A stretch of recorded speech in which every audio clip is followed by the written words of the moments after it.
someone's watching. If you're living in the daylight, living underground, never sending a message. If someone's watching, I don't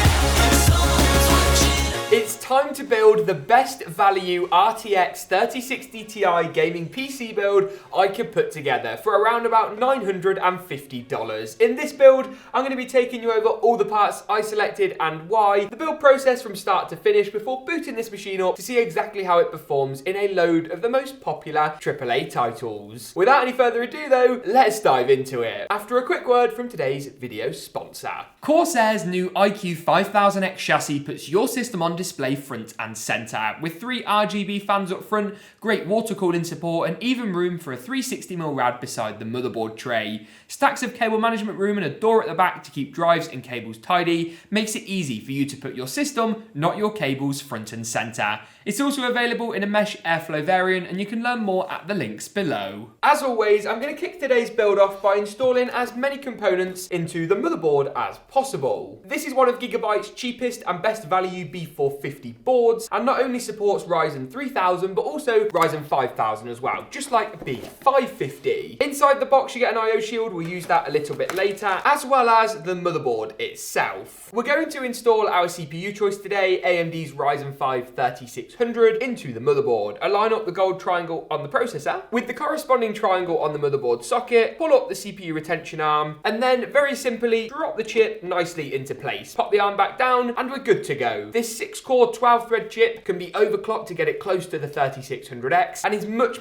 better value than the new Ryzen 5000 series. I'm going to be coupling it with a 16GB 3600MHz kit of RGB RAM from T-Force Teamgroup Delta. It looks great and it's also going to perform well with that fast 3600MHz speed, and is installed super easily by pulling back all of the retention clips on both of our RAM DIMMs and then aligning this gold notch with the corresponding notch on the DIMM slot itself. Line up the RAM, click it into place with pressure on each side, and it really is as simple as that. Finally, the last component to install on the motherboard is the cooler. I've opted to stick with the included stock cooler. This is great value, keeps the CPU impressively cool and quiet, and is really easy to install. Normally it will come with thermal paste pre-applied on the bottom, but because I've used this one before, I just need to pop on a dab of my own. That is more than enough. And the cooler is then easily installed by lining up the 4 black screws with the 4 holes on the motherboard, lining up the AMD logo with the left side of the board nearer the I/O, and then screwing down in a cross pattern. Do this corner by corner to make your life super easy, and then plug up the CPU cooler fan header. We're then going to go ahead and move the board assembly, as we're going to call it, into our chassis. Now, we're going to start off by taking off all of the side panels of this case, and specifically, this is Cooler Master's MB320L. They do a great airflow version as well called the MB311L, and you can learn more about this case in my recent top 5 case roundup video. Basically, it's the best case I've ever tested, under $60, and I don't really need to say much more than that. The latest pricing and availability can be found at the links in the description below. Once we've done this, we're then just going to go ahead and check which standoffs are pre-installed in the case. So you can see here we've got 3 at the top, 3 in the middle, and 2 at the bottom, and this happens to perfectly line up with our motherboard. So we've got 2 at the top here, we've got another 2 in the middle, and another 2 at the bottom. The bonus one can stay in, and basically that allows us to just slide the motherboard in and screw it into place. But first, we just need to go ahead and pop the I/O shield in. This goes to the back of the case through this little cutout right here and clips in super easily. That allows us then to just slide the motherboard in and secure it down through those standoffs, a little something like this. Okay then, with the motherboard now installed, I'm next going to install the storage. I've gone for a Seagate Barracuda Compute 2.5-inch SSD. You can find it in either 480GB or 960GB capacities, and while an NVMe drive is going to be faster, it's also going to cost you quite a lot more money if we're being honest. Installing it in this chassis is actually really easy. We're going to take these tiny included little SSD stoppers, and they go on the bottom of the drive. And once we've done that, those stoppers then just slide on through these 4 rubber holes on the top of the power supply shield. Speaking of power supplies, let's plug up our power supply next before finally rounding off on our graphics card. When it comes to PSUs for this build, you've got a couple of options. I've got Bitfenix's Formula 650 Gold, but something like the Cooler Master MB NWE 650 Gold V2 is also a great choice. Just don't go too cheap on your power supply and try and stick with 650 watts or more for an RTX 3060 Ti. The PSU is going to slide in fan facing downwards through the rear side of the chassis and can then be secured down in these 4 screw hole locations. Take your time, do this in a cross pattern, but once again, super easy. And that really is all there is to it. And once the power supply is in, we're just going to plug up the CPU power connector and motherboard power cables in the top left and centre right hand side respectively. And then we're also going to round off by plugging up the rest of our cables. HD audio, USB 3 and JFP1, our front panel connectors, are the first on the list today and are all plugged in a little something like this. We're also going to power up the SATA SSD with a SATA power cable and then finally plug a SATA data cable from the drive into the motherboard. And with that, it's basically time to install the graphics card. Specifically, this is the card I've selected. It's Gigabyte's Eagle OC 3060 Ti.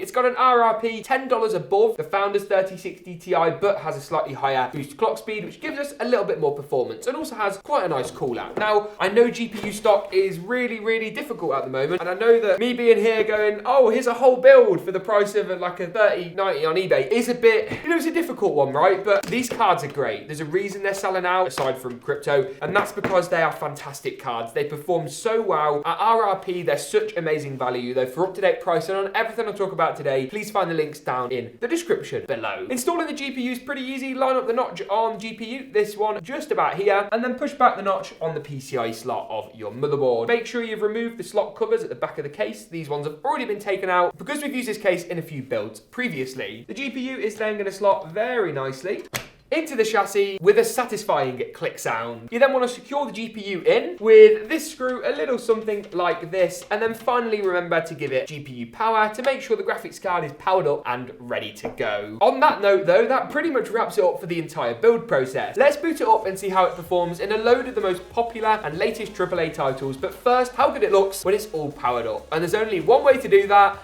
and that's to roll the montage.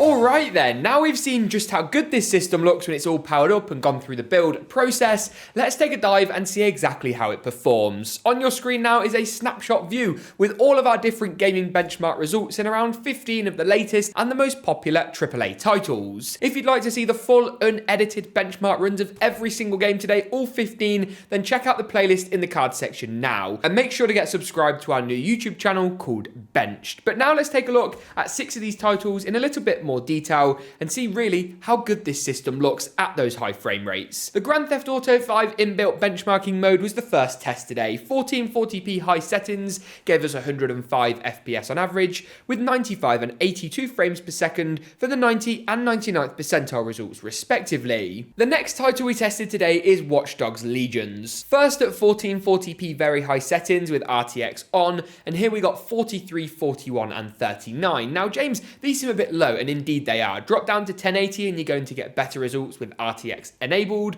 but turn RTX off and stay at 1440p and we jump right up to 79, 74 and 70 FPS for the average 90 and 99th percentile results. Call of Duty's Cold War was next today, specifically the multiplayer Zombies online mode, and here we got some really encouraging results. 1440p high settings gave us 128 FPS on average, with 108 and 99 for the 90 and 99th percentile results, and the game looked fantastic. Next up today is Apex Legends. Here at 1440p high settings we got 124 FPS on average, with 109 and 95 following closely behind. Once again tuned down to 1080p and you'll break the 150 FPS barrier, but here at 1440p the game looked great. Cyberpunk is the next title today, and talking to 1080p we did test it at both resolutions. It's a more difficult game to run and is famously littered with bugs, but the campaign is fantastic, and at 1080p high we got some great results, 82, 71 and 66 to be precise on the frame rate front.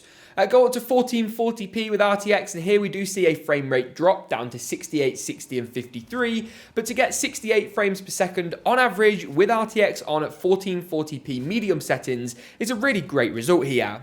Fortnite then is the final game we tested today, and we did this at both 1080p high and 1080p competitive settings, and then at 1440p high settings too. 1080p high first of all gave us 114 FPS on average, with 105 and 99 for the 90 and 99th percentile results measured in Nvidia's FrameView application, and tuned down to 1080p low settings across the board, but with 3D resolution at 100%, render distance at far, aka competitive settings, and here we got 164, 150 and 137 FPS respectively. Finally then, we also tested it at 1440p. We want to see, just how it does perform, and here at 1440p we got 147 FPS on average, really a great result actually, with 137 and 127. Here we're seeing the 3060 Ti perform great at that 1440p resolution, which not only gives you that frame rate upside that you wouldn't see with 4K, but also gives you that really nice visual fidelity improvement that you wouldn't get with 1080p. And on that note, that pretty much wraps it up, not only for the gaming benchmarks today, but for the whole video. If you did enjoy it, you know what to do. Give it a big old like rate and make sure to get subscribed if you somehow aren't already. Thanks for watching though, and as always, we'll see you in the next one.